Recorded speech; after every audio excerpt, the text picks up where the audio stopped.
واقعہ مشہور ہے نا کہ بنی اسرائیل میں ایک فاحشہ بدکارہ عورت تھی، ہمیشہ بدکاری میں ملوث رہتی تھی۔ ایک مرتبہ بدکاری کے کاموں سے فارغ ہو کر واپس گھر کو آ رہی تھی، رستے میں کتیا کا بچہ پیاس سے بلبلا رہا تھا۔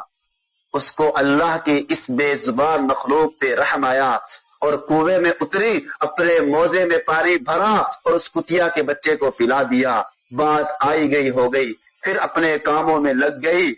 بالآخر مرنا ہر انسان کو ہے، مر گئی۔ کسی نے دیکھا بخشش ہو گئی، پوچھا بخشش کیسے ہو گئی؟ کہنے لگی اللہ کے دربار میں حاضری ہو گئی۔ اللہ نے پوچھا کیا لائی ہو؟ میں نے کہا سوائے گناہوں کے کچھ نہیں تیری دربار میں لائی ہوں۔ اللہ نے کہا ہاں زندگی میں سارے گناہ ہیں، لیکن تو نے ایک مرتبہ ہماری بے زبان مخلوق پر رحم کھایا تھا اور آپ نے پانی پلایا تھا۔ ہم تو ارحم الراحمین ہے۔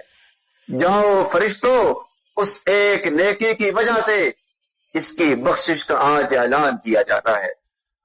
میرے دوستو، کسی نیکی کو چھوٹا مت سمجھنا۔ یاد رکھنا تمہاری وجہ سے کوئی اللہ کے سامنے شکایت نہ کرے۔ یاد رکھنا تمہاری وجہ سے کوئی تمہارا نام لے کر اللہ کے دربار میں روئے نہ۔